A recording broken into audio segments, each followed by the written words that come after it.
নিথর দেহে ফিরেছে সন্তান, তাই পাগল প্রায় মা সকিনা বেগম, দিশেহারা সবুজের বোন আফরিন বেগম।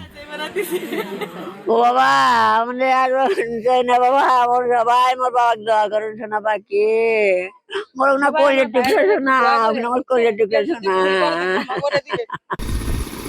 সুদানে শান্তিরক্ষা মিশনে নিহতদের একজন গাইবান্ধার পলাশবাড়ির ছোট ভগবানপুরের সবুজ। তার মরদেহ এলাকায় পৌঁছালে তৈরি হয় শোকাবহ পরিবেশ। জানাজায় অংশ নেন এলাকাবাসী, রাষ্ট্রীয় মর্যাদায় করা হয় দাফন। সবুজ মিয়ার লাশ আমরা বর্তমানে গ্রহণ করেছি।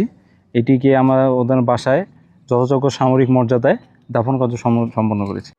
৩৭ দিন আগে দেশ ছাড়েন নাটোরের বোয়ালিয়ার কর্পোরাল মাসুদ রানা। তিনিও ফিরেছেন কফিন বন্দী হয়ে। জানাজায় অংশ নেন স্বজন ও এলাকাবাসী, রাষ্ট্রীয় মর্যাদায় করা হয় দাফন। ও আমাদের আধা ঘন্টা সময় নিয়েছে রেস্ট করার জন্য, তারপরে আমার ফোন ব্যাক করবে ডিউটি যাওয়ার আগে। আধা ঘন্টা শেষ হচ্ছে না। রাজবাড়ির শামীম রেজা ছিলেন পরিবারের একমাত্র উপার্জনক্ষম। তার বাড়িতেও শোকের মাতম।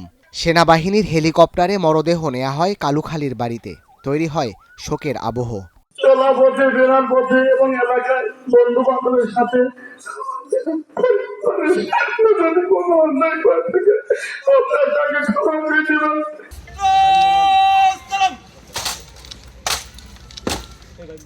কুড়িগ্রামের উলিপুরের মমিনুল ইসলাম ও রাজারহাটের শান্ত মণ্ডল, তারাও সুদানে প্রাণ হারিয়েছেন।